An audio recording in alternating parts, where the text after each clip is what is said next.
my GoPro fix. And today we're at Starke Dam fishing for some white bass. We already caught a couple, but that's just my quick intro, and I'll be switching to the GoPro right now, and see y'all then.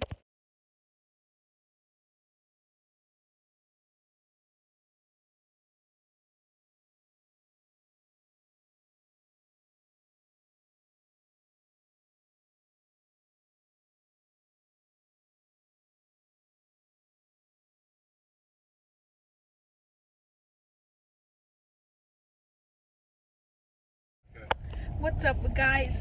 So I didn't get any good footage of me catching anything. I kept snagging the footage, so I'm not gonna have the footage in this video of me at Starke Dam, but I will put in some pictures of me, my dad, and me just having whole stringers of white bass.